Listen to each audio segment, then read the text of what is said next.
So this is in the news this week. Defense Secretary Ash Carter says that the Pentagon's current ban on transgender individuals from serving the military is outdated, and anyone who is willing to serve should be able to do so.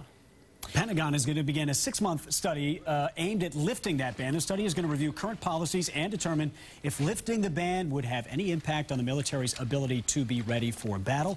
So joining us live now for more on this is Janice Josephine Carney. She is a transgender Vietnam War veteran raised right here in Charlestown.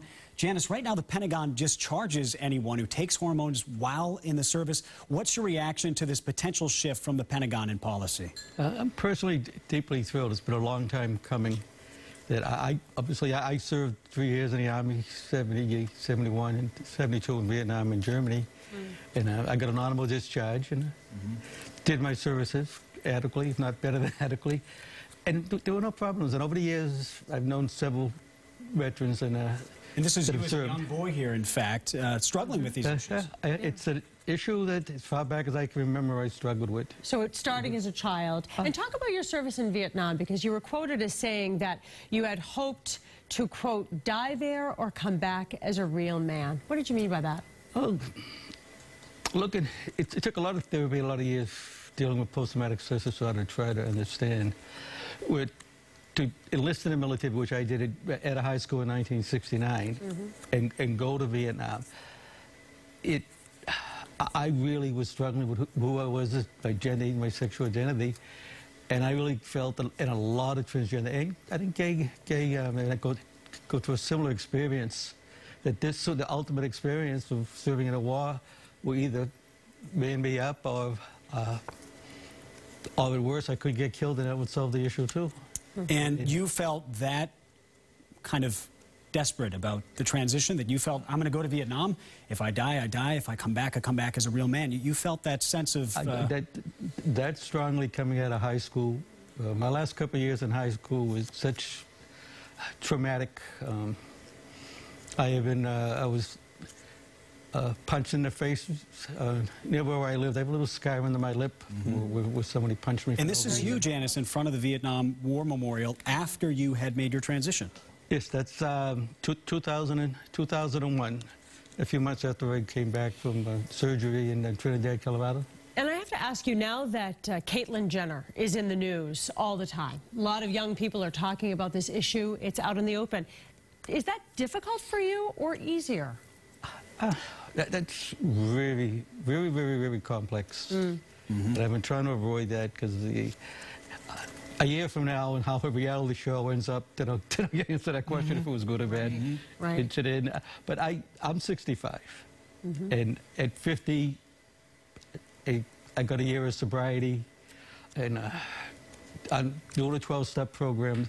I came to terms that the only way I could stay sober and stop the suicidal desires that I had was to start my transition and live as the woman I was. And I did it at 50. So if Kat had to wait to 65, then she had to. That's her decision. And in fact, you have your sponsor at one point said to you, if you want to live as a woman and that would make you happy, go do it. Exactly. I think I remember he pretty much said to me, if wearing a dress will make you want to stop killing yourself and keep you sober, go buy a dress.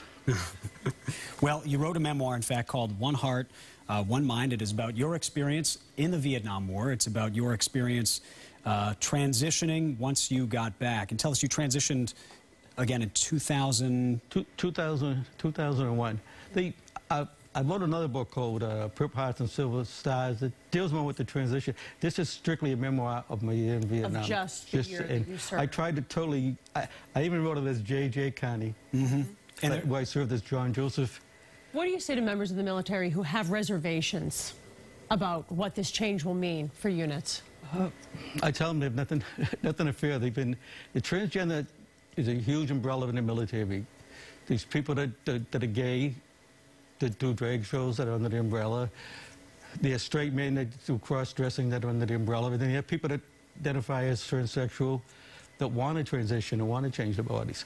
But anybody under that umbrella, they've been serving since the dawn of creation. I mean, our military, you can go back to the Revolution and the Civil War where these been transgender members serving. Do you view the current policy as similar to Don't Ask, Don't Tell with gay members in that if you are transgender, you have to hide it, because effectively what it says is you can't take the hormones, you can't dress differently, you have to...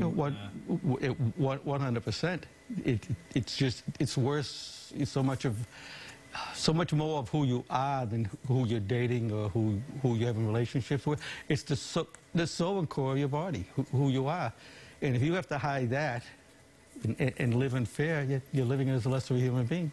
Janice, thank you so much for sharing your experience. Janice Josephine Carney has started a support group, in fact, for transgender veterans at the Jamaica Plain VA. You can reach out to them or to her if you need more support. And Janice, thank you very much. Thank you for your service. Absolutely. Thank you both. Thanks for coming in tonight.